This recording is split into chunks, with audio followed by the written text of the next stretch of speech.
Hey everybody, it's me Amanda with Once in a Wild and welcome back to Once in a Wild Wednesday. If this is your first time visiting Once in a Wild Wednesday, welcome. And if this is your 100th time, it isn't your 100th time because we haven't done 100 live streams yet, but we've done over 80 live streams. Wow. Welcome back, of course. But if this is your first time, hello, my name is Amanda and I'm the owner, founder, and animal specialist here at Once in a Wild. And we are a mobile zoo based in South Texas, specifically in San Antonio, Texas. We do service that area of Texas with our mobile zoo, and we can bring the zoo to you, to your classroom, to your birthday party, to your nursing home, whatever the case may be. Let's go ahead and begin, shall we?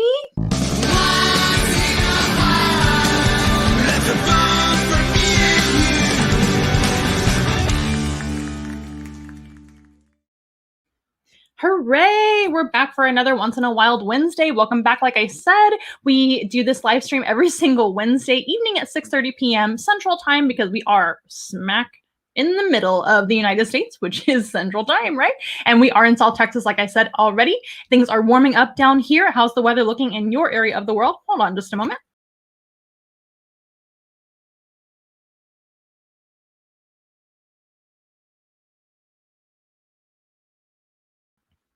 So sorry, you guys. I ended up with a scratchy throat, so I had to take a brief break. That reminds me to remind you guys to stay hydrated and stay healthy out there. I hope you are doing well out there. Let me know where you are watching from this evening. We are always very interactive here at Once in a Wild on our live streams, which we have every single Wednesday evening at 6:30 p.m. Central Time, like I said already. And they are free of charge for you every single week, as long as we're not taking some sort of break. We took a break a couple weeks ago, but usually every single Wednesday. But we're always very interactive, so I would love to know where you are watching from and who is watching with you and maybe what your favorite animal is. Please give us some comments down below. That helps the channel out quite a bit. And before I forget, let's go ahead and talk about all the things before we start meeting the animals really quickly. So every single Wednesday, like I said, we do broadcast this live stream for free. We do introduce you guys to some animals and talk about them. We usually have a topic or we just talk about the animals that are visiting you guys virtually on the live stream. But it is free of charge and we do this every single week, like I said. And but if you would like to support us, one free way is by subscribing to our YouTube channel. That's a great way to help us out. Liking the videos also helps us quite a bit as well. Commenting, like I said, sharing the videos and just watching them in general. The more views we get, the better we do. And the more successful our YouTube becomes. Also, don't forget to follow us over on Instagram as well as Facebook and all the things as well. All those links are in the description down below for you for very, very easy convenience for you to find. So please follow us on your platform of choice or your platforms of choice. That helps us out quite a bit. But if you would also like to donate to our little zoo, we do have over 70 animal ambassadors that can travel to different places and also visit people virtually, like I said, like today. And we also do virtual programs via Zoom too. So if you would like to support us, the best way to do that is to book your own animal program. For further details on our programming, whether they be virtual or in person, yay, you can visit onceinawild.com or call us today, and the number and the website are always down below right here on the live stream, and everything is in the description down below too, so you can find that very easily. To learn more, go ahead and visit those or call us or text us today. But you can also donate to us just directly if you would like to donate, or you like what you see here today and you want to tip or donate to our cause, which all proceeds always go to our animal care. 70 mouths to feed, and more than 70 to be honest with you, because we do have insects and things like that that I don't necessarily keep track of because they keep having babies for us. But we do have a lot of mouths to feed, like I said. So of course, all of those proceeds go to animal care, feeding them, making sure they have enrichment, caring for them, paying for our staff to work for us and make sure that they can be cared for very, very well, right? So all those things cost money. So if you would like to donate to our zoo, you can do so by going to Venmo, Cash App, or even PayPal. And we also have a very easy, quick link at our website. If you go to onceinawild.com, so scroll all the way down to the bottom, there is a box which has like almost like a link tree to all of those different donation options. We have all the ones I already listed, and we also have an Amazon wish list as well. If you don't want to donate money directly, you can pick out items that I've already pre-selected. If you want to give a little gift to the animals, that would be fantastic. Or a big gift. There's big gifts and small gifts and everything in between. All stuff that we need. So we greatly appreciate any of your donations, whether they be just money donations, physical donations from our Amazon wish list of gifts, and also, of course, purchases of your own animal encounter, which you get something back, of course. We also do have a little bit of merch at onceinawhild.com as well. So I think that covers everything. And if this is your first visit, hello, and it's so good to see you. Hello, right here in your grandma's kitchen in San Antonio. It's so good to see you. Jeffrey and Ricardo is here as well. He's giving a little wave. Hello, Ricardo. And yeah, like I said before, if you guys do want to go ahead and purchase your own animal encounter, that's the best way to help us out, because you get a really cool animal encounter. Typically, our animal encounters start at 1 hour, whether they be virtual or in person, and typically you get to meet 8 animal species per hour, which is pretty cool. You can either have a presentation style where you get to learn about the animals kind of one by one, get some information about them, interact with them, maybe get a touching experience if they happen to be a touching animal in person, or of course virtually, you're not going to be touching them, but there are more options virtually because we can bring some aquatic animals and all sorts of things. Really neat. But if you are in person, seeing some of our animal presentations, some of the animals are touchable, even holdable sometimes, depending on what's going on, and some of them are not. So you have more options with the presentation, or we can actually bring a mini petting zoo to you as well, which includes our Flemish giant rabbit, our 2 red-footed tortoises, our guinea pigs, our Pekin ducks, and a bearded dragon for you to interact with a little bit more close up, personal, and of course for touching experiences as well. And we also do offer animal therapy too. So if you check out our last week's live stream that we did last week, we talk all about our mini petting zoo, and that's what we covered last week. And a few weeks ago, we actually covered, we were talking about some pet options for reptiles. So reptiles that make pretty good pets, in my opinion. Now, I do want to make sure and let you guys know that now that we're talking about our topic, right? We've talked about all the business stuff. I want to get that out of the way before I forget each time, and make sure you guys know if you're joining us for the first time. This is also a very interactive live stream. So please let me know if you have any questions about the animals you're going to meet, or any questions about what we do here at Once in a Wild, or anything at all. I'll be sure to answer your questions to the best of my ability. And if I don't, I typically go back and answer them manually by typing in the answers, or you can always contact us if you want more information about anything we do, right?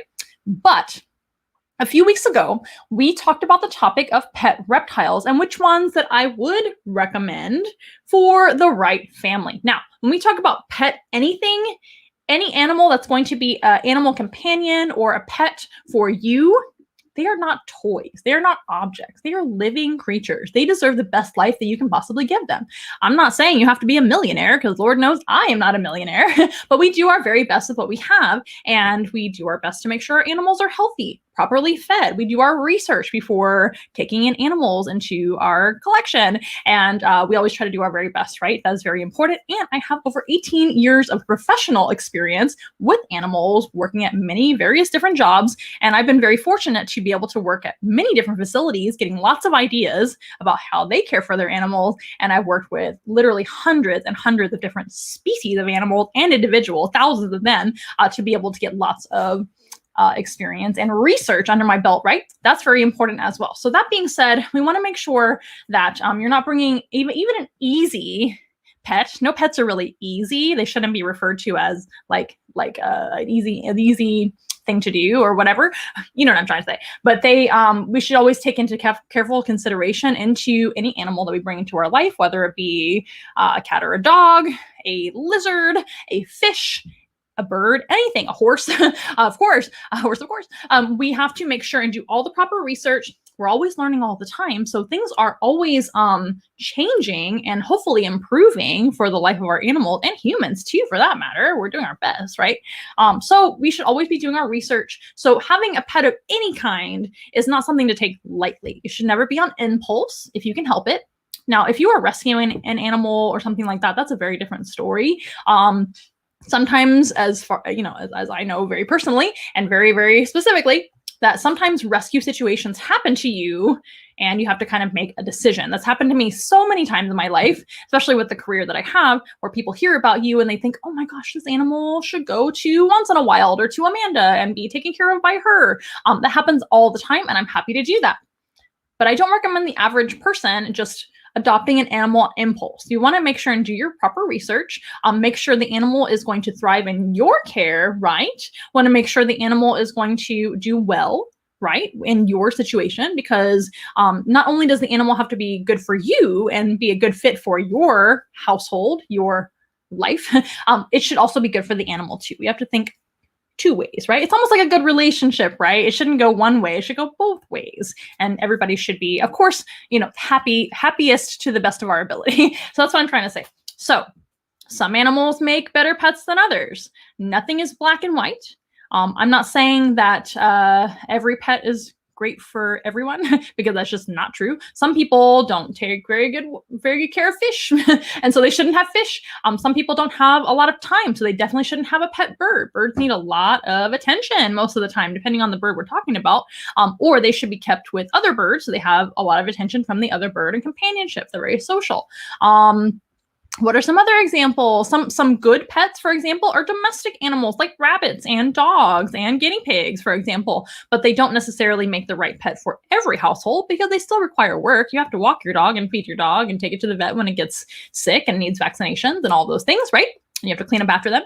That goes for every animal, right? So that being said, today we want to counter a couple of weeks ago when we talked about good pet reptiles for reptiles, right? If you're going to adopt a pet reptile, refer to that video from a few weeks ago. It's talking about 3 of the best pet reptiles that I personally like to recommend and why. And we talked all about each one, and I had examples of them live for you to see. We talked about a blue-tongued skink lizard, which was number 1 for lizards, that is. So for lizards, blue-tongued skink is my favorite to recommend. The second best, in my opinion, is going to be the bearded dragon. And the third best is probably the leopard gecko. And that's, of course, my opinion, but my expert opinion as well. So I recommend that you at least watch those videos and learn a little bit before you make a decision, and definitely do a ton of research and and just be very careful with all your decisions with that because it does matter. And the number 1 pet reptile that I recommended was actually a snake, and it was a corn snake. Corn snakes are fantastic pets, in my opinion, for the right family and the right individual, right household, etc. To each his own, right? But today I thought we would talk about bad pet reptiles, in my opinion. Now, I'm not saying that they're awful animals. 2 of these 3 are actually my favorite of some of the reptiles that we have besides snakes. Everybody knows, well, maybe not everybody. Now you're knowing, now you're finding out. If you get to know me very long, I love snakes. Snakes are my favorite animals. I think they are very misunderstood and they get a bad reputation for almost no good reason because snakes don't really harm a whole lot of people across the planet. There are certainly dangerous snakes, but they have their purpose in life and they have their place and they are very important for the natural environment. And for the most part, snakes are very, very safe to have near you, maybe in close proximity, maybe not touching them, but they're a lot less dangerous than a lot of animals. So they get a fairly bad reputation. And I do understand a lot of people just aren't familiar with them, or they get the bad idea. But snakes are actually my favorite animals and my favorite reptiles, of course. But we're not talking about snakes today. We're actually going to talk about lizards. So I have actually brought 3 examples of what, in my opinion, are very bad pet lizards for most people. Even for me, I don't recommend these 3 lizards for really anyone. And I'm so very sorry if this disappoints you, and I don't mean to be a bit of a downer, but I'm just trying to educate you guys because I'm very passionate about this. And I want to make sure the animals that they're doing well as we can. Now, some people can keep these animals. I keep them. I have a lot of experience, like I said. And sometimes we rescue these animals because they are in desperate need of a home. They need somewhere to go. So since I do have a lot of experience and the means to take care of them, and I've made this my entire life, I am actually a suitable home sometimes for some of these animals, but not all of them, right? So the first one we're going to meet is not a rescue. I'll be totally honest with you. This is an animal that I actually did seek out and purchase from a reputable breeder over in California. And this animal was shipped to me along with a couple other similar animals. And it happens to be Samuel. Samuel is coming on out slowly.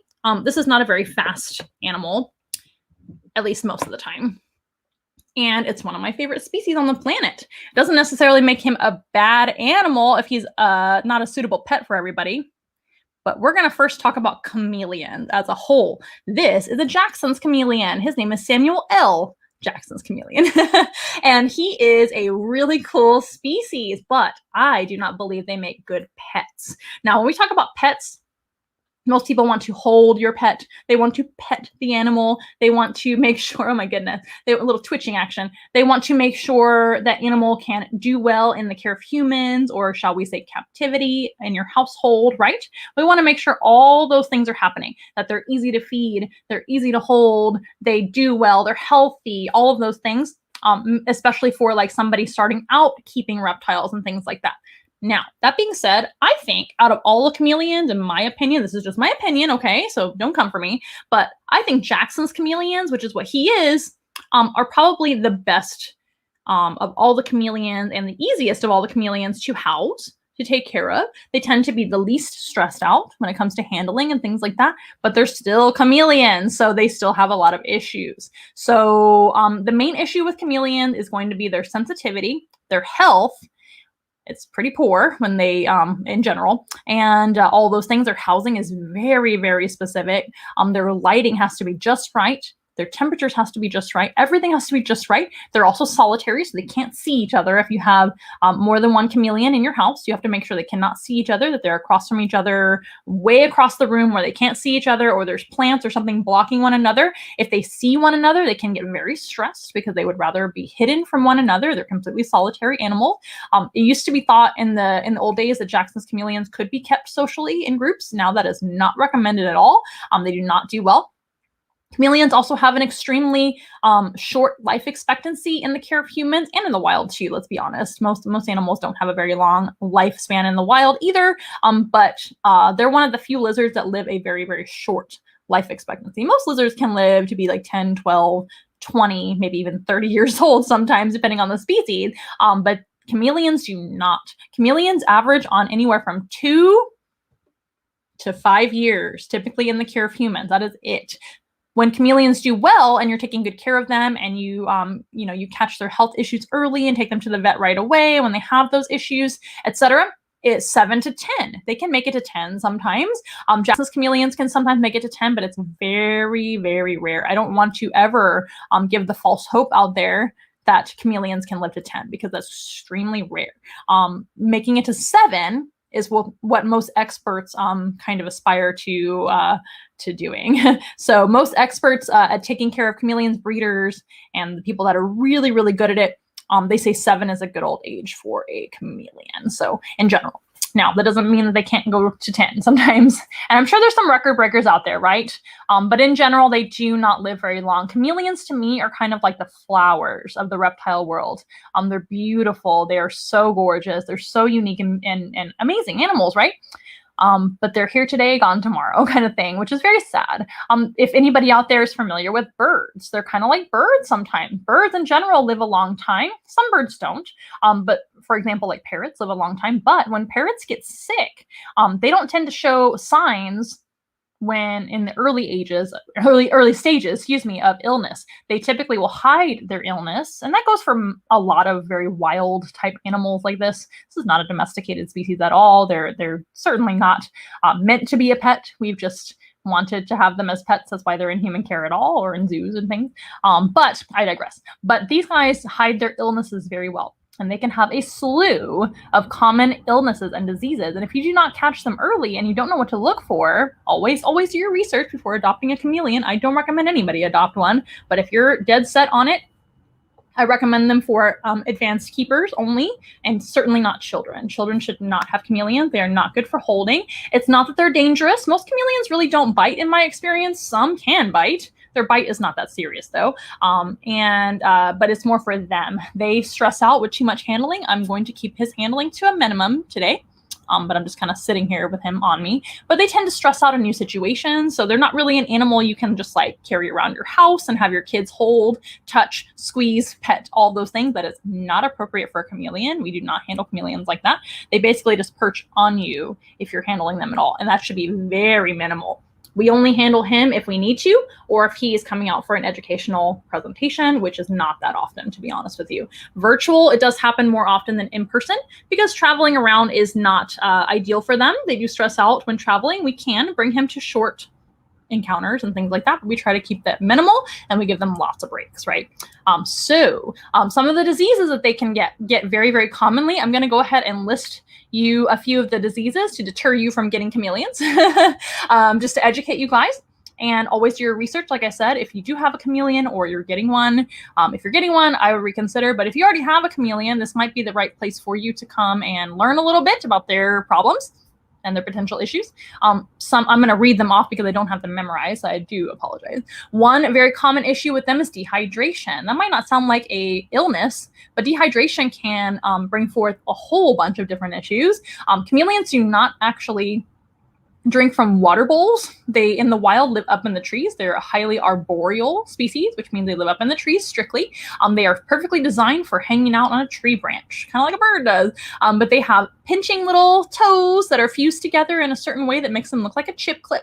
And they just kind of pinch right onto the branch and hang out. And they are very thin-bodied. Their body is very, very thin this way, almost like a leaf. And they have a prehensile tail, which can help them grip onto objects like my fingers right now, but also trees and things. And they're just perfectly designed to be up in the trees. They don't really come down from the trees very often. So as an animal goes, how they drink is going to be from the rain or the dewdrops and things like that. This specific species, the Jackson's chameleon and the Xantholophus Jackson's chameleon, which is the subspecies that he is, they live in the mountains of Kenya, up in the cloud forest, if you will. So very, very humid, a little cooler because it's higher altitude. Most chameleons prefer a little warmer than these guys. And these guys are not, they don't really need a heat lamp or anything like that. That's something special about this species. But chameleons do not drink from a water bowl because they don't come down to the forest, river, or lake or anything, or stream, pond, puddle, whatever, to drink. They actually will drink off the leaves. And it's important for them to be misted at least twice a day. We mist our chameleons for anywhere from 3 to 5 minutes each time we mist them, and that's like a straight shower. We give them a little shower with a mister that has like a wand on the end of it, and you mist. So you can actually get it at Lowe's and Home Depot, one of those little misters. And that's what we use on them. It's also important to mist them straight in the face because they have to actually clean their eyes and roll their eyes and get debris out of their eyes. Their sense of eyesight is extremely important to them. They don't have ears, so they don't really listen to anything. And they look around for most of how to basically hunt and see the world and everything. Their eyesight is extremely important, but their eyes can be damaged very easily if they're not cleaned every day. It's a lot. So chameleons are very advanced on their care as well, but we'll get there in a minute. So dehydration can happen when they're not misted enough and they're not getting enough water to drink off of the leaves and things in their enclosure, right? So another kind of challenge with making sure that they are properly hydrated is that they are going to be kept in a screen cage and not a tank or a terrarium with glass walls. They don't do well with glass. The water collects too much and they can actually become sick from upper respiratory issues as well, which is another thing they can get. And they also do not do well seeing their own reflection because remember, they don't want to see other chameleons. So being in a screen cage with lots of ventilation for breathing purposes and to prevent upper respiratory problem. And also, that's going to be a challenge with humidity. So they have to be misted at least twice a day, if not 3 times a day, to make sure humidity is up, because it's also aerated in there. So aerated, but humid. So that's very hard to do. So dehydration is a big problem with them. And that can lead to all sorts of internal organ problems and all sorts of things, right? Even if you don't hydrate yourself, you can become sick too. So I'm going to hydrate right now. This is one of our stickers you can actually see on our website, onceinawild.com. You can get your own Once in a Wild sticker. Here's another sticker that we also have too. Axolotl sticker, pretty cute. Ricky did a great job designing those. Okay, so, pardon me. Dehydration is one. That's just the first one, you guys. Metabolic bone disease, which can happen to many, many lizards. If they are not given the right ultraviolet lighting and the right supplements, which is like calcium supplements, they typically can become over supplemented too. So it's really, really important to do your research, talk to your veterinarian, talk to the breeder or whoever you have gotten your chameleon from. Ask them which which specific supplements they use. That's what I did with the breeder situation. I was able to kind of consult with them and ask what kind of supplements they recommend. Things are always progressing and changing all the time, right? So I'm always learning, but supplements are extremely important, and the right amount and right type of ultraviolet lighting, which is typically a man-made ultraviolet lighting, right? Or they can get ultraviolet lighting from outside. But again, this chameleon doesn't do well in heat. So being outside too long in the heat is not good for them. So that's another balance as well. So if they don't get all those things, they can have rubbery bones and they can develop very, very weak bones and things like that. They can't climb anymore, which is extremely important to a chameleon, right? To be able to climb trees and branches. Otherwise, they can't get around. So MBD, or metabolic bone disease, is another problem, especially for chameleons, but lots of pet lizards can actually are susceptible to that. And then thermal burns, which are not really a disease, but they can get burned from their heat lamps. Jackson's chameleons do not require heat lamps. I never recommend using heat lamps on Jacksons because they like a cooler temperature. However, other chameleon species like panthers and veileds and all sorts of really cool chameleons like that, they do absolutely, in the care of humans, require some sort of heat source. But if that's too hot, or if they're going too close to the heat bulb, they can get burned. That's not good for anybody. Another issue with chameleons in general is going to be retaining eggs. That's only for the females, of course, because females can have a lot of egg issues, like becoming egg-bound or becoming all sorts of, just like a person, right? You can have reproductive issues as well, even if they're not egg layers, because some chameleons, like Jacksons, actually don't lay eggs, but other chameleons do. They can become egg-bound where they can't lay their eggs, and they become, it's like a stasis in their reproductive system. That's not good for them. They can actually pass away from that. Because of all that, females on average only live anywhere from 2 to 3 years. So they have an extra short life expectancy. Now, if they're properly taken care of and they don't have any reproductive issues, they can live longer than that too. But that's another problem with chameleons. Those are the girls, right? Stomatitis. That's how you pronounce that. It's basically mouth rot. So that's the layman's term for stomatitis. Stomatitis and mouth rot are a very common disease that a lot of reptiles and even snakes and other animals can get too. Reptiles are snakes, Amanda, but reptiles, including snakes and lizards, but chameleons get this a lot. They're super sensitive to mouth rot. Mouth rot is basically where their mouth can become kind of inflamed at the corners, and it can kind of take over and actually completely affect their entire mouth if you don't catch it early. And it can literally happen like that. In fact, this guy sometimes gets mouth rot. And it's not because we're dirty. It's not because I'm doing anything wrong that I know of. They just get it anyway. Sometimes they can just have a bit of a bad spell with one of their food items, like a cricket. A cricket can bite them in the mouth. Maybe they have like a little sore and that becomes infected. And then before you know it, they've got mouth rot. And when you catch it early, it's very easy to treat. We actually have been treating him with antibiotic injections. So if you're not good with needles, a chameleon is not for you, because I know a lot of chameleons that need injections to stay alive from time to time, antibiotics and things like that, of course. And he also has a topical that takes care of his mouth too. He's pretty much all clear of that, which is why he's on the show today, and he's doing just fine. But since I am very familiar with that, I was able to see that very early. There was just a very mild swelling at the corner of his mouth, and I was able to get that taken care of right away with the help of our vet, right? And through injections, we were able to basically take care of that in no time. But not saying that it couldn't come back, because it could. But if you don't have any experience with that and you didn't know, that might take over a little bit, and then your chameleon's too far gone. And unfortunately with these chameleons, like I said before, right? Can we switch hands? They really don't show signs of illness until it's just either too late or very advanced, which is very, very unfortunate, right? That's something that happens to them is mouth rot. Again, that can happen to a lot of lizards and other reptiles like snakes, but chameleons tend to get it quite a bit, very, very commonly. It is super common. Another thing is upper respiratory infections, like I already mentioned. So if the humidity is not correct, and if the aeration of the enclosure and all that is not correct, ventilation is not good. If it's too cold, too hot, they can get sick. And it's important to know what to look for and the signs of that as well. Yes. Another issue they get is going to be edema. edema. And then another one is going to be parasitic infections. That's kind of self-explanatory. But edema and gout are very similar. They're two separate diseases that can affect the muscles, cause lots of swelling, basically leg issues, things like that. That is always something to look for if they're not climbing properly, if one of their legs are swollen. It typically comes from improper diet. If you don't know what you're doing, a lot of times these guys can get gout and edema from that. Another issue they get, like I said, is parasites. So one issue and challenge with keeping chameleons and a lot of these pet type lizards is that they are coming from a wild caught or farm raised situation where they're being raised outdoors or from the wild, which is not good. Wild caught type animals are never recommended by me as a pet, unless it's a rescue type situation like we do sometimes, but that's not the average person, is it? You guys should not be doing that.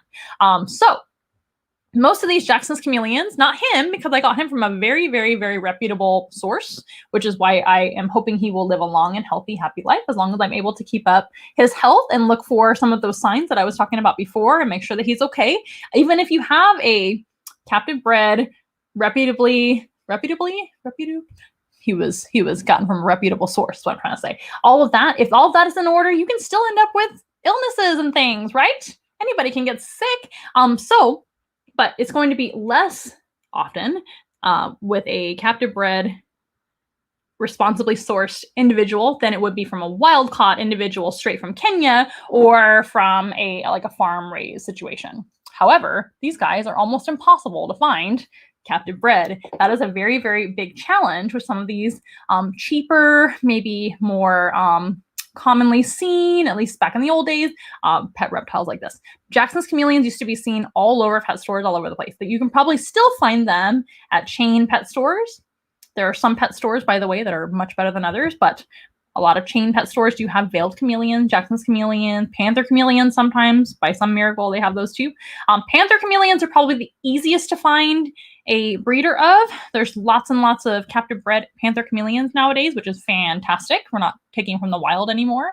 But these guys, a lot of times, are taken out of the wild or they're farm raised from another source too, which happens. So be very careful with that. A lot of those individuals will have parasites, which is what I'm trying to get at. So that is more likely from a wild caught individual. So internal parasites. So that's something you have to actually give them like a dewormer for and things like that. And they can lose a lot of weight and become very sick. They have loose stools, all the fun things, right? So those are some very common illnesses that chameleons in general get, including the Jackson's chameleon, like Sam here, Mr. Sam. And again, I love these lizards. I think they're some of my favorite animals. They're great ambassadors for their species, but I do not recommend chameleons for pets. They're so advanced. They're so fragile. Things can go wrong in 2 seconds flat with these guys, and then most of the time it's too late. Finding a good vet for them is extremely important. And you don't want to find that in an emergency. Trust me, it might be too late. You want to already have one basically on call or at least be able to get to one before something happens. So you want to make sure to do your research there and make sure that they know that what they're doing as well. Chameleons are a very, very specific type of lizard, other than like bearded dragons or leopard geckos and other more common pet lizards like blue-tongued skinks. Those guys are a lot hardier. They're a lot easier to take care of. It's harder to go wrong with those guys. Not saying that they can't get sick too. Of course they can. But chameleons are extra sensitive, extra good at hiding their illnesses until it's too late.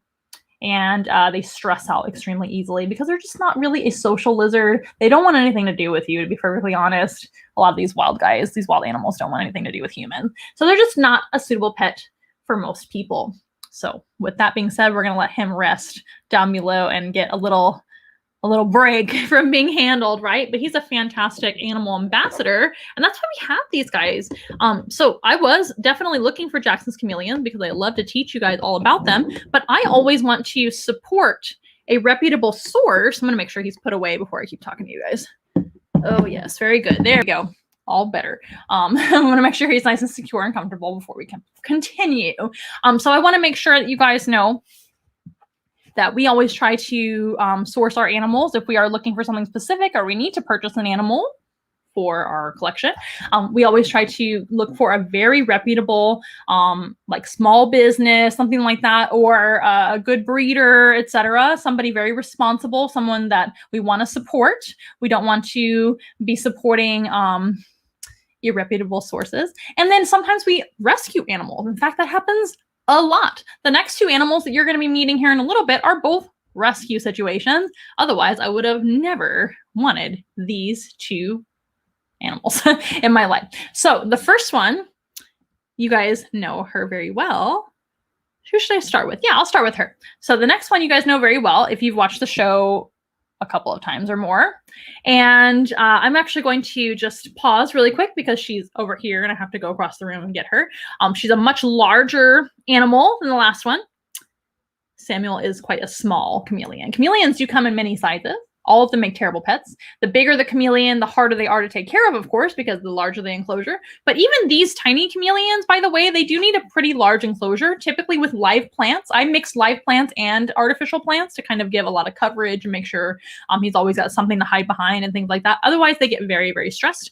Always do your research. If you are adopting a chameleon, I don't recommend anybody adopt a chameleon because of all the illnesses and things that I've already listed and all the risks that you're taking. However, if you do have a chameleon, look up the proper enclosures for them. Look up the plants that you can put in with them. It's always important for them to be completely filled with plants and lots of perching, both horizontal and vertical in all sorts of different directions for perching, just like they would be in a natural tree. And that's extremely important for them to feel safe, secure. And then you also want to have the lamp on top, right? For Jacksons, they don't need a heat lamp, but other chameleons do need a heat lamp. At least a very low grade heat lamp to give them a nice little hot spot to bask and get warm. They need the misting at least twice a day, right? For 3 to 5 minutes each time you mist, or rain on them. I like to call it rain. So the lights have to be at a certain level for them to actually get the ultraviolet they need. There's so many things to look for. So I highly recommend doing a lot of research on that. I'd be more than happy to go over their care another time, maybe in another live stream specifically, but that'll be later. So let's go ahead and proceed to the next animal before I keep talking too much about chameleons. The next animal, I will be right back with her in just a moment.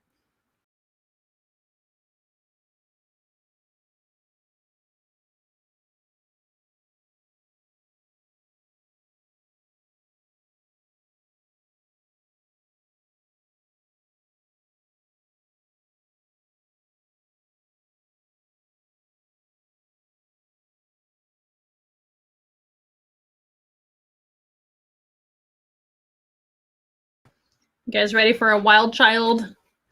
It's Joanna the iguana. I've talked so much about how iguanas make terrible pets, green iguanas especially, which is what Joanna is. So the main reason I don't recommend green iguanas for pets is because they're actually pretty aggressive and large lizards, as you can see. So it's not obviously the chameleons aren't very aggressive usually. Some chameleons are kind of snippy.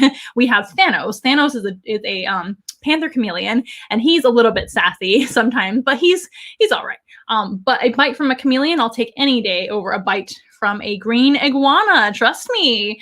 So green iguanas are fantastic, amazing, beautiful lizards. They're not an endangered species. They're doing just fine in the wild. In fact, they're actually invasive in Florida too. But these guys are a tropical species from Central and South America natively, and they live up in the trees. They're another arboreal lizard, but a very, very different type of climbing mechanism. They don't have the fused toes like a chameleon has. Of course, they have very long, kind of like ET fingers, right? With long toenails. Her toenails are trimmed, in case you were wondering. They actually have some of the sharpest nails in all the animal kingdom, in my experience. Look at her long fingers and toes. She has very long back toes as well. Can you see down here by my thumb? They are extremely good climbers with these long fingers, long toes, and long nails. And they are just made for climbing tree branches. They're very, very good at it. They are also an herbivore, so you don't have to worry about feeding them bugs.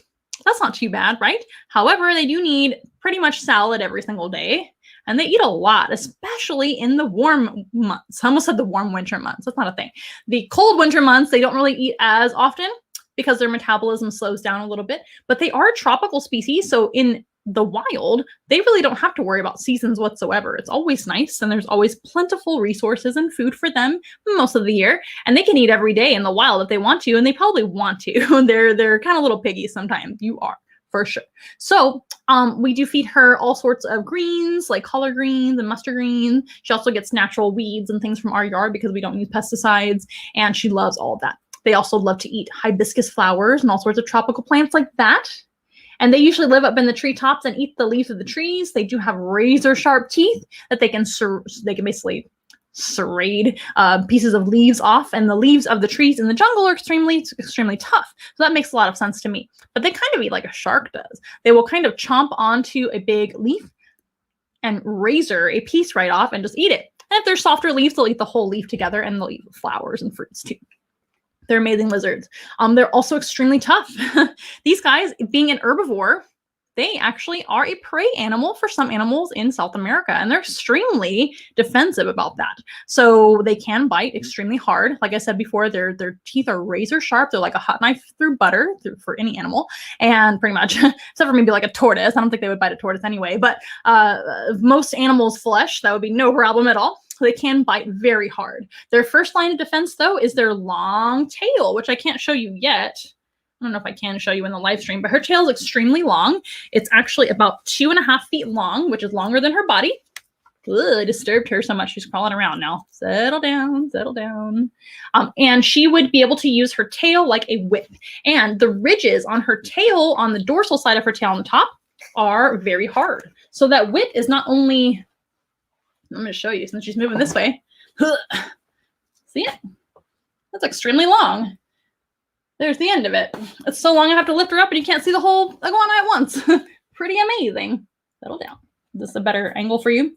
So they can use that tail for a whip, and the top of the tail has a ridge. So it's very sharp when they use it to whip their enemies and typically aim for the face and eyeballs. That's where they want to hit, because that's a great defense mechanism for them if they're getting attacked by a predator in the jungle. Like I said, sharp teeth, that whip, and razor sharp claws. So if an animal gets a hold of them, they could potentially kind of kick and claw the animal too. And they're also very tough with all their scales. They have a ridge on their back, too, of spikes. Male green iguanas are up to 3 times the size of a female green iguana. She's a female. She is an adult-sized female, and she's probably not going to get much bigger than this. But a male green iguana's spikes on the back are much longer. They actually stick up straight a little bit more, too. And they're mostly for show, but that's also kind of a deterrent, too, in the first place of an animal grabbing them. But they are very, very well armored all over their body. But those nails, the teeth, and the tail give them a lot of defense. Iguanas are also really good at hiding. They are, of course, green. Green iguanas are green anyway. There are other iguanas that are brown. Most iguanas that live on the ground or on rocks, they are more of a brown or gray color. That makes a lot of sense. And the ones that live up in the trees, they're more of a green to be able to blend right in to the trees. I want you to see her throat here, which is really cool. She also can jump out of trees.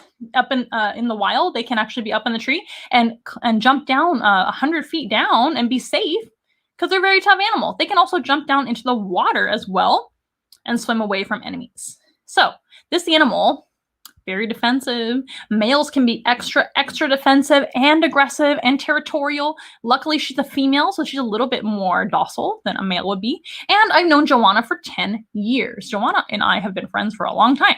So I know her, and I'm not saying that she's completely trustworthy, because she's still a wild animal and accidents do happen. So I'm always careful, right? But she is probably the best iguana I've ever met as far as handling goes, at least with me, right? But I'm always careful with new people, and I don't let guests hold her or touch her usually at all. That's very, very risky. So we're very careful with her because she is a green iguana. And the main issue with green iguanas for pets is going to be your safety. They are full of weapons, like I already listed. Razor sharp teeth, some of the sharpest teeth in the animal kingdom. Very sharp. They might be short teeth, but they're extremely sharp, like a razor blade. They also have some of the sharpest nails in the animal kingdom too, and they have a whip for a tail. So imagine a lizard 3 times the size, a male green iguana, very territorial, trying to attack you, literally chasing you in your home or wherever you're keeping them, and trying to bite you. That is terrifying. That is not good. And iguanas are actually pretty common pet lizards in pet stores, but typically they're how big, right? They're tiny little baby ones. They're little baby iguanas that are so very small, and people have literally no idea that they get this big, or they do know they get this big, but they don't realize what a commitment it's going to be. Iguanas typically live anywhere from 15 to 25 years, sometimes more. Now, they typically don't get that old on average in the care of humans because most people are not taking care of them properly. However, they can live that long, which is pretty amazing. She's ready to go swimming over here, I think. She's just crawling around. Let's switch sides again and see how she does. So as you can see, Joanna's a very nice iguana, but she's still a big handful, and she's kind of like a little monkey. And I don't like monkeys very much. Settle down. Okay, so they're not really a good pet, are they? They also get huge. And if you are adopting a baby green iguana, there's not much of a way to tell what gender you have when you're adopting them as a baby. So if you purchase a baby iguana that's already kind of mean, they're not really ever nice, even as babies. They're trying to thrash, and they're trying to get away from you and trying to bite you. When they're little, it's not a big deal. But when they get this big, it is a big deal. They can definitely injure you. And if they are 3 times the size of this, oh my goodness, that is terrifying. They are so intimidating. And on top of that, they're going to need a huge, enormous enclosure, aren't they? So Joanna, most of the time during the year, as long as it's over 60 degrees, which is almost all the time in South Texas, she lives outside. She has a great big giant enclosure, which is a walk-in enclosure. It has an over a 6 foot tall door, and I think it's actually 8 foot tall at its highest point, and it is about a 12 by 12 amount of space, and she even has more space than that because there's an extra enclosure attached to it. She actually shares space with our ducks and our tortoises outside most of the year, like I said. But it works out really well because usually the ducks are either minding their own business in their own perch. The wood ducks do perch too. The Pekin ducks are too heavy to perch or fly, but they're usually on the ground. And the tortoises, of course, are not in the trees. They're on the ground. So Joanna usually is just minding her own business on her own tree branch, and the wood ducks hang out on another tree branch, or they're swimming in their pool, and everybody leaves each other alone. Iguanas are vegetarians. They're herbivores, so they don't really mess with other animals that much whatsoever. Now, she may come down and occasionally get into the pool too, and the other animals just avoid her. It's not a big deal, but she doesn't attack anybody. I don't necessarily recommend keeping iguanas with other animals if you don't have a lot of experience and you don't know your iguana, because who knows what might happen. They might become very territorial and attack your other animal. So we don't want that to happen. But she actually does totally fine. But my point is, she has a huge enclosure. It's a walk-in enclosure. I can walk into it, and it's 12 by 12. I'm pretty sure it's 12 by 12, or it's like a 10 by 10. It's huge. I think it's 12 by 12. But it's walk-in and huge. And it has a lot of perching and branches and all sorts of things for her to climb around. Lots of room to exercise. And that's really what they need.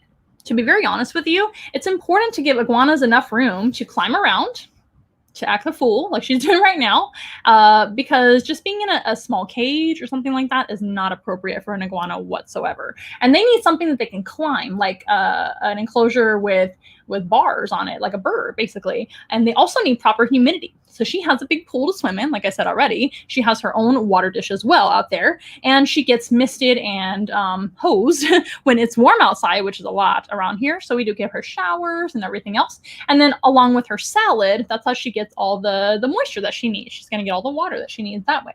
That's very important for iguanas as well. And again, this is probably the nicest iguana I've ever met. She is wonderful for an iguana, but she's still a sassy girl sometimes, and she has bitten me in the past. I'm not going to lie. She's also whipped me in the past and things like that, and certainly scratched me up a lot. And I have to trim her nails at least once a month to be able to hold her whatsoever, because these nails are some of the sharpest nails I've ever experienced, and that's saying something considering I work with so many different animals, like I said before. So iguanas, amazing wild animals, should have never been a pet in the pet trade ever, in my opinion. Now, another issue with iguanas is that most of them are going to be wild caught too. So they suffer from some of the diseases sometimes that the chameleons do. However, compared to chameleons, iguanas are actually pretty healthy lizards. I've only ever once had an issue with her health in all the 10 years that I've had her. And iguanas in general are very hardy as long as you're giving them the proper care. UV lighting, outside lighting is best, right? Proper heating, proper humidity, and proper diet, of course. Then you want to make sure and watch for any of those illnesses that we listed before, which can affect them too, just like the chameleon. But chameleons get diseases far more often than iguanas.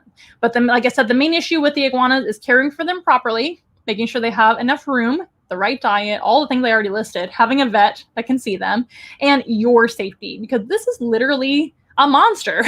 She is a big lizard, and a male is 2 to 3 times the size and can bite, scratch, whip, run at you, very intimidating, and they really need a lot of special care. So they're really just not a good pet, are they?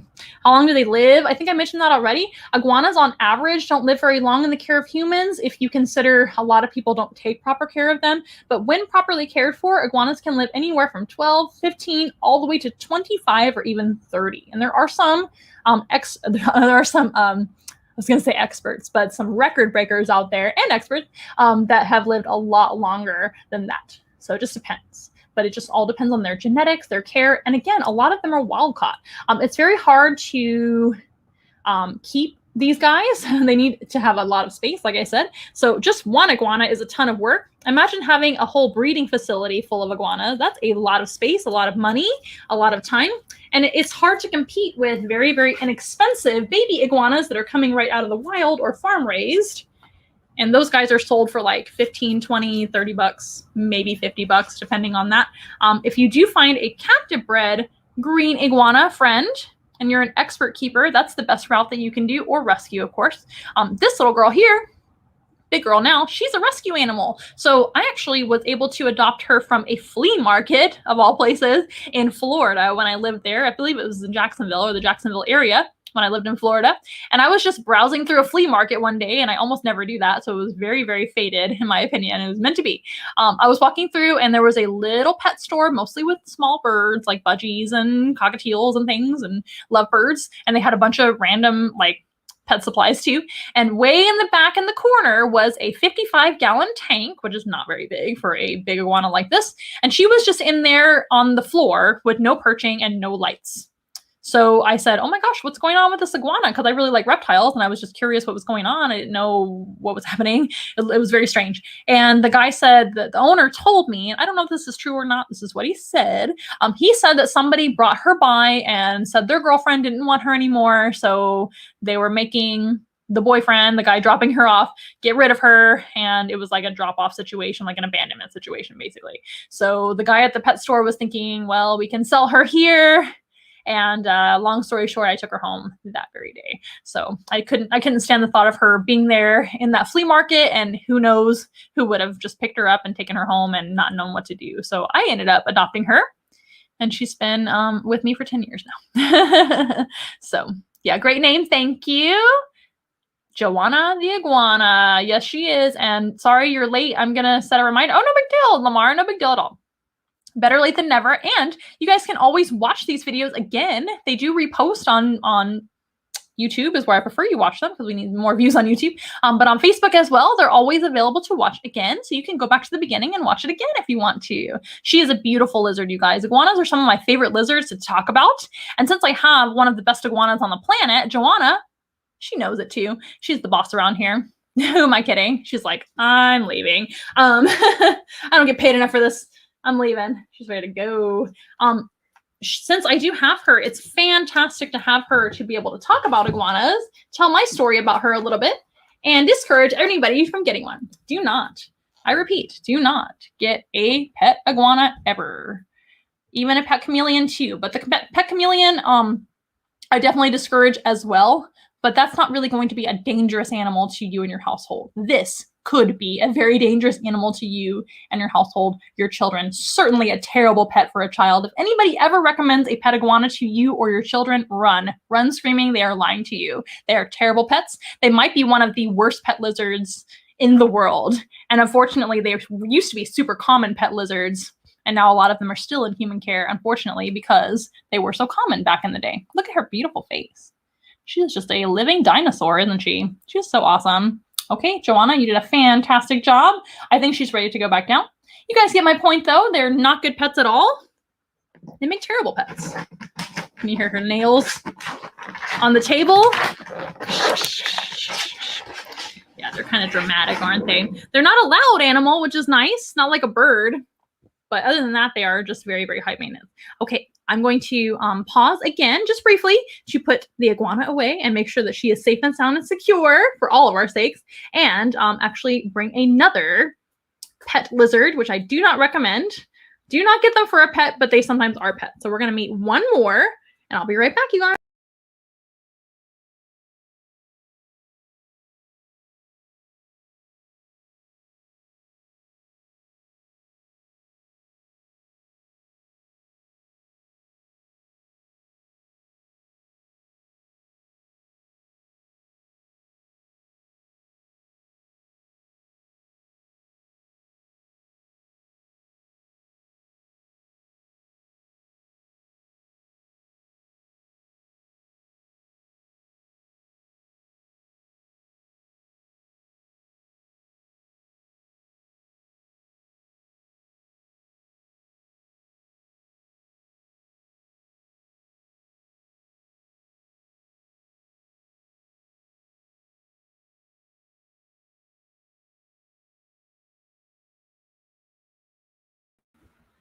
Sorry, that took a little longer than I expected. Sometimes Joanna is a handful, and she usually is, but she's a pretty good iguana for an iguana. So moving on, remember, we're talking about pet reptiles, specifically lizards, that Amanda, at once in a while, does not condone or recommend for you as the average person as a pet. So this is Dino. It's been a minute since Dino was on the program. Hi, Dino. Dino is another rescue lizard that we have, and a more recent rescue. As I mentioned, I've had Joanna for over 10 years now, something like that. And Dino I've only had for, well, I want to say 6 or 7, maybe 8 months. I've lost track. It was before the winter. I do remember that very vividly because this animal was actually found running around and roaming around Texas. This is a savanna monitor. Savanna monitors do not come from Texas. They actually come from the savannas of Africa. That's why they call them a savanna monitor lizard. This is a very small savanna monitor lizard. Monitor lizards in general are actually the largest of all the lizards. The largest in the world and the most famous monitor is the Komodo dragon, of course. That is a close cousin of this animal I'm holding right here. It looks like Dino is just comfortable hanging onto my arm like a tree, but this is not really an arboreal lizard like the two we already met. This is more of a terrestrial or even subterrestrial species. They can mostly roam around on the ground in the savannas. Savannas are like grasslands and sparsely wooded areas in Africa specifically, but there's savannas all over the world. This animal can climb pretty well as a baby. He is a baby or a juvenile right now. At this size and under, they do climb a lot more than when they get bigger, and this animal gets up to around 5 foot long. That doesn't sound extremely long, but that's a big lizard, you guys. So the iguana we just met, from head to vent or head to butt, she's around 2 foot long. Her tail is the majority of her length, and the tail is about 2.5 feet long. So do the math. That's how long she is from tip of the nose to the tip of the tail, but her body isn't that long. This animal gets almost the same exact size, but is a much heavier bodied animal as a species goes. I'm gonna see if he'll let up a little bit so I can show you a little bit more of this animal's body. Dino, he just wants to give me the death grip today. So Dino was actually found roaming around, I don't know where, but in Texas somewhere. And one of the rehabbers that we know was actually given Dino by some random person. And they said that they kept him or her, we don't know the gender yet because at this age it's really hard to tell. They said that they kept him or her for a while, and then they got tired of it, and they were just going to re-release this lizard back into the wild right before the winter time. This animal would not have survived any sort of winter here in Texas because they don't really have winters in the savannas of Africa where they come from. They have a wet and a dry season, but no cold weather like that by any means. And it was north of here as well, so it would have been even colder. But especially the last winter that we had with all the snow and the craziness that we had with some of us losing power. We didn't, but a lot of people lost power, and that would have been absolutely deadly to this animal. So I want to make sure you guys know that if you ever have any of these pets that I've listed today, or other exotic pets, or even domestic pets like cats and dogs, please don't release them into the wild if you're incapable of taking care of them anymore. That happens. Life happens. I understand. I'm not going to judge anybody if they adopt an animal and then change their mind.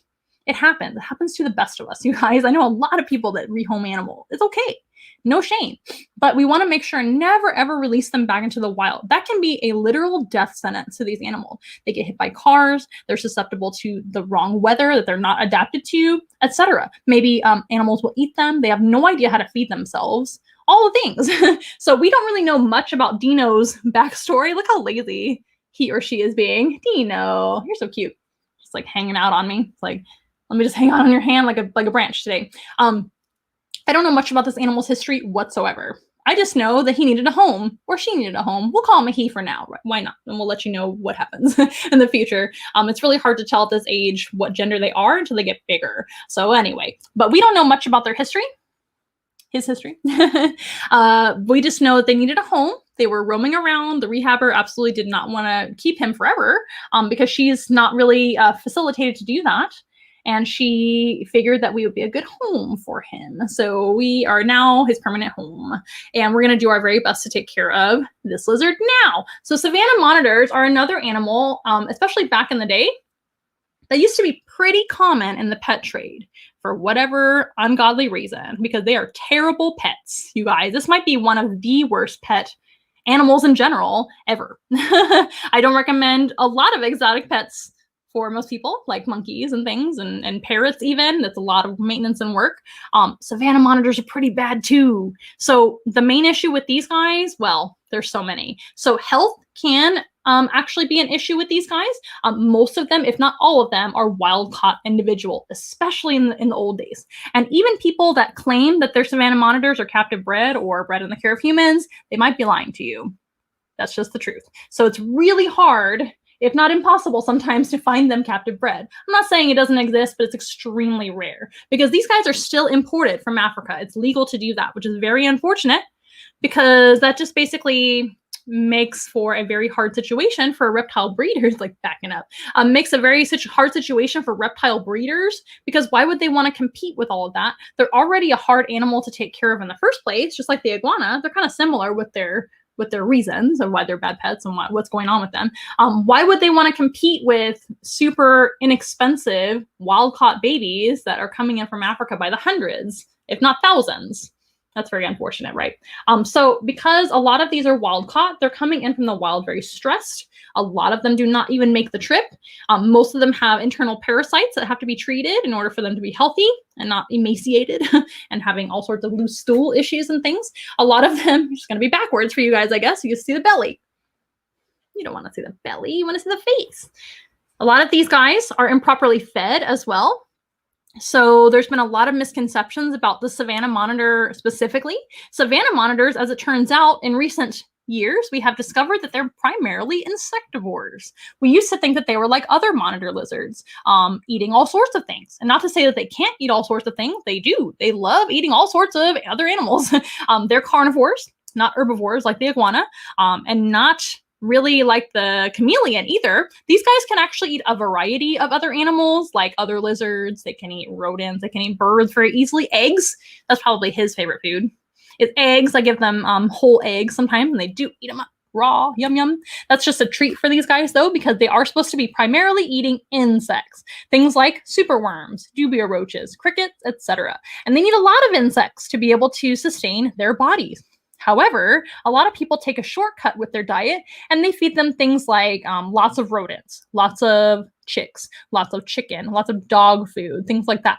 All of those things are extremely high in fat, at least for their bodies, and they tend to be susceptible to fatty liver disease and becoming extremely obese. So most of the savanna monitors that you might have seen in the past, if you're familiar with them at all, they're fat. You're not fat, are you? Because we're not feeding you like that. A lot of them also grow up way too fast and have a very short lifespan. These guys do not usually live very long, but that's usually because they're a wild-caught type animal, and I'm pretty sure that Dino is also a wild-caught baby, or was one, and was probably in human care for a while in somebody's household as a pet, and then they either release them or they escaped. That could happen too. It might not have been on purpose, so I don't want to say anything because I don't know. So that does happen. So I'm sure this animal was probably a wild-caught animal to begin with. But having already grown this size, it's a pretty good size. Might be a couple years old, maybe less. Who knows? I don't know anything about their history, so I don't know their age at all. Could be stunted. Who knows? Could be 5 years old for all I know. Hopefully not. These guys, typically, like I said, they're really, really fat. So you can see some wrinkles here. There's no bulging belly down below. This is how they're supposed to look.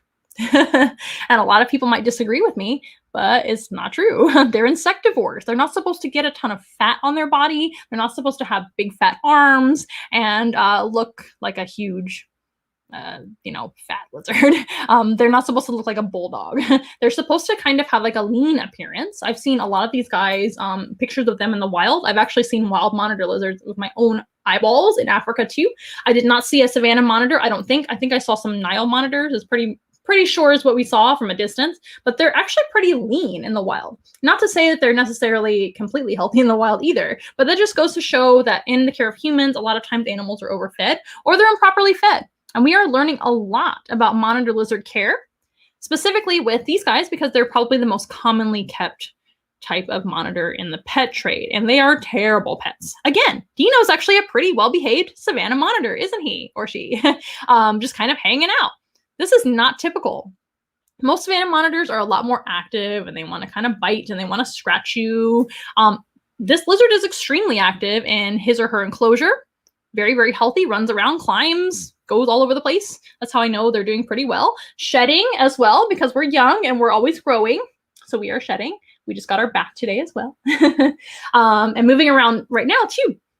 But I'm very happy with the way he or she looks. You can also tell they're healthy by their tail. So this is not a skinny animal by any means, but also not obese either. So I'm still learning things all the time. It's pretty fascinating. And again, I was not, I repeat, not looking for a savanna monitor to join our collection. This savanna monitor literally just happened to us. So I thought about it for a couple of days and I talked to the lady over the phone a few times and I said, is this animal handleable? Because the last thing I want to do is adopt this animal and basically make that commitment, because I usually try to make the commitment and not rehome them again. I want to make sure they have a good life with us regardless. But I also wanted to make sure that they could maybe teach people and do programs and things. So I was talking to her and I asked her if this animal seemed tame, and she said yes, that she was able to hold this animal right away. No biting, not too much wiggling. We're seeing a little bit of wiggling, but this is super normal for a savanna monitor. So I don't want you guys to think that this is typical though, because it's not. A lot of these guys bite and they bite hard. The iguana's teeth are razor sharp and this animal is no different. You don't have to worry about my hands. See, we're still getting used to hands and that's okay. We're learning that hands are okay. And these guys are extremely intelligent, so they can learn to actually get used to your hands. But you can see that response. They're a little bit reactive, right? That was a great example of that, but not a very dramatic one, but still an example of that. They're being so silly, like kind of slinking around like a snake. But they do bite, and they can bite very hard. Their teeth are extremely sharp, like the iguanas, and these guys are carnivores, so that makes a lot of sense. They also have very sharp nails, super, super razor sharp. I do actually trim this one's nails as well. Dino gets nail trim. Dino's actually very good for nail trims. Joanna's not good for nail trims, but she gets them anyway. And we just get it done, right? But Dino's actually pretty good for that. So far, so good. But I've only had Dino for a matter of months, not 10 years like Joanna. But another issue with these guys, again, similar to the iguana, is going to be cage size and proper lighting and proper heating. One really huge challenge, emphasis on huge, with the savanna monitor and any monitor is space. So you are basically going to need an enclosure the size of what I described for the iguana, only with lots of floor space as opposed to height with branches and things. These guys need a ton of space to run around. That's another reason they become very, very overweight a lot of times, is because they don't have enough exercise. So that's extremely important. If they're not getting enough exercise, they can definitely get sick and become all sorts of unhealthy. And also mentally unhealthy too, because this is a very intelligent animal as well. Monitor lizards and tegus are known to be some of the smartest of all the reptiles. Also crocodilians, like crocodiles, are also very smart too. So they need a lot of stimulation, a lot of space to run around, enrichment, variable things to do, variable diet as well. So it's a big challenge. They're not like having a leopard gecko. And don't get me wrong, leopard geckos need things to do in space as well, but that's a smaller lizard that you can probably handle a little easier than a big old monitor lizard. Remember, this lizard is going to get around 5 feet long. Right now, we are just about 1.5 feet long. He or she, as long as he is healthy and growing and doing good, is going to get huge and need a lot more space than they need now. So right now I've got this animal in indoor enclosure. I am actually working on some ideas to build a bigger enclosure for this animal. And we will probably move into a 200-gallon enclosure very, very soon. And then from there, bigger and bigger and bigger. That is huge, you guys. 200 gallons is a big enclosure. But we plan to also have an outdoor habitat too, so we can get some nice natural sun. That's also important too. Another challenge for them, or with them, and having them in any kind of care situation, whether it be a zoo or in your home, is going to be heating and lighting. These guys also need very, very strong ultraviolet lighting, the proper ultraviolet, or else they can get metabolic bone disease, just like the chameleon can. Iguanas are a little less susceptible to MBD, but they can definitely still get it when improperly fed and have not the right lighting. These guys too, they can get MBD too. Metabolic bone disease. They get rubbery bones and weak bones, and that's not good for them. It's terrible for them. So you have to have the right UV. But a huge challenge with savanna monitors in particular is they need an extremely hot basking spot, but you also can't burn them. So the heat has to be extremely hot. Do your research as far as how hot, because it depends on the enclosure size and everything else. But again, just don't get one at all. They're not for the average person at all. But they do need extremely hot basking spots. They need extremely hot temperatures in general because they are from very warm areas of the savanna, almost desert-like areas. So it's a little tricky there because it's got to be warm, but not too warm to burn them, right? And it's also got to have an ambient temperature and be a big enough space or enclosure to be able to have a gradual temperature change across the enclosure. And then you have like your water on the end of it, or like a hide for them to go underneath. They also need a lot of space to be able to hide. And remember, they need a lot of space in general to run around. They're a very active animal, as you can see, running around in my hands. But they really need a lot of stimulation. They're a diurnal animal, like all three of these lizards are actually. Not nocturnal, so they're active all day long. And they really like a lot of space to run around, dig, rummage around, looking for things to do, enrichment. So there's a lot to think about, you guys. This is a smart animal. It's not really fair that they're in the care of humans at all, to be honest with you. Of course, I'm not anti-keeping them at all. I have one. But in the first place, they never should have been pets. This is a very inappropriate pet, just like the iguana, just like the chameleons too. They're just not pets. They're not domesticated. They don't make good pets. If you get bitten by one of these guys, oh my gosh, that is a terrible, terrible potential injury that you can sustain. You don't want that to happen. And like I said, they're not usually this handleable. You're being awfully wiggly right now, but you're actually being very sweet because we are a sweet savanna monitor, aren't we? However, not everybody is a sweet savanna monitor when they are a savanna monitor. Some savanna monitors really, really want to bite you. I actually used to take care of one named Monica who wanted to bite my face off. That was not fun at all. She was not a good pet at all. And neither is this one, even though he's so sweet. They're just very challenging, aren't they? So these guys typically don't live very long in the care of humans just because of all their potential issues: improper feeding, obesity, fatty liver disease, etc., MBD. So many things can happen to them. Boredom can actually be really bad for them too in their mental health and physical health. But they usually only live on an average of maybe like 5 to 10 at the most. Some of them do make it to 15, maybe 16, 17, but that's extremely rare in the care of humans when they are very well cared for. So they're not really a very long-lived lizard either. Still a long commitment if you are adopting one, right? And it's really a shame that they're sold in pet stores whatsoever as tiny little babies, because you guys, they're super tiny when they're first hatched out of the egg. They're literally, I'm going to show you how long they are. I'm going to set Dino down just for a hot second. They're like this long when they're hatched, from head to tail. They're super tiny. And so people will see them and they think, oh my gosh, this little bitty lizard, what a great pet option for my child. And then quickly in a couple of years, they get this big. And then in 4 years, they're 5 foot long and biting your face off. So it's extremely dangerous. But also, this one is mostly for their well-being. They just don't do very well in the care of humans in general. And again, I would have never, ever wanted a savanna monitor in general. I do love Dino, of course, but I wouldn't ever have sought out or really wanted a savanna monitor for our collection, except it just happened to me, and I did not want this lizard to end up anywhere else in improper care or to be set free again into the wilds of Texas where they don't belong, which is, by the way, very illegal. That's called invasive species releasing, right? So do not do that. So I'm so glad you guys got to join us for this encounter today. I know it wasn't really a super positive animal encounter today because we're talking about some education for you guys and we're trying to make sure you guys know better. And so you do better, right? And again, I know a lot of you already have these pet lizards in your life. That's okay. But we want to make sure you're taking proper care of them. So doing tons of research, always updating your care to the best of your ability is always very, very good for your animal's well-being. Look how pretty this lizard is. They're super cool. They're so serious looking too. Like an eagle, that serious eye. They call them monitor lizards because they actually survey the lands that they inhabit. They actually have great visions, so they can monitor from afar and look for danger and things, and they're really cool. And they hunt with their eyesight too. They have a great sense of smell. They even have a forked tongue, like a snake, so they can actually smell with their tongue and smell with their nostrils too. And they have a great sense of touch, and they're always very alert as long as they're awake.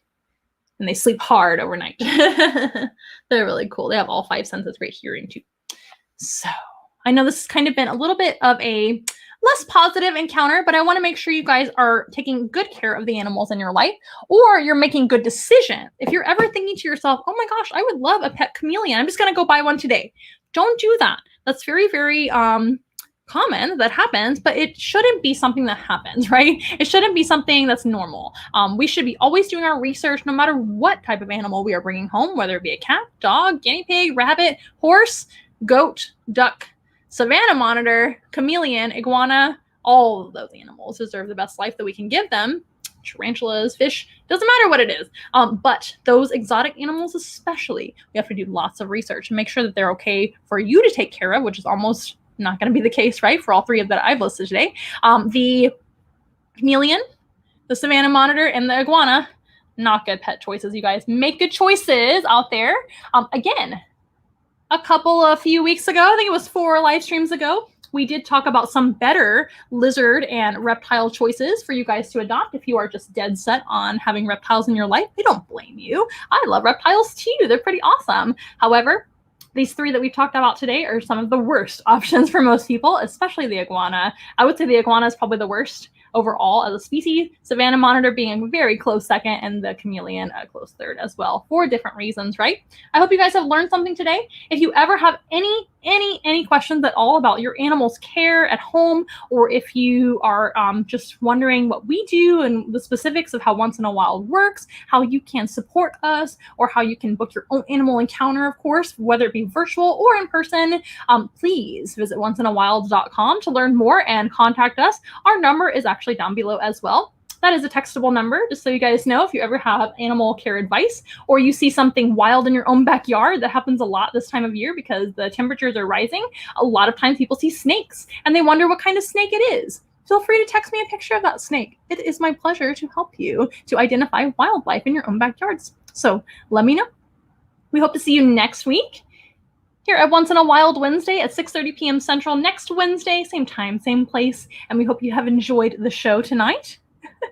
Dino looks a little bit unimpressed, but I promise he's fine. But I hope you guys have enjoyed, and we hope to see you next week. And I'm going to go ahead and play our song and say goodbye, you guys. We are nothing close to ordinary, but we love to be your friend.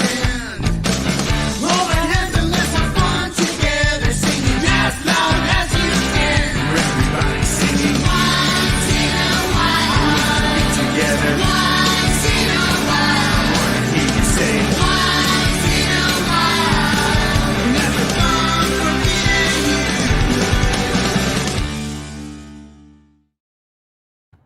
you. We'll see everybody next week. Same time, same place. Don't forget to subscribe to our YouTube channel, and we'll see you next time. Bye.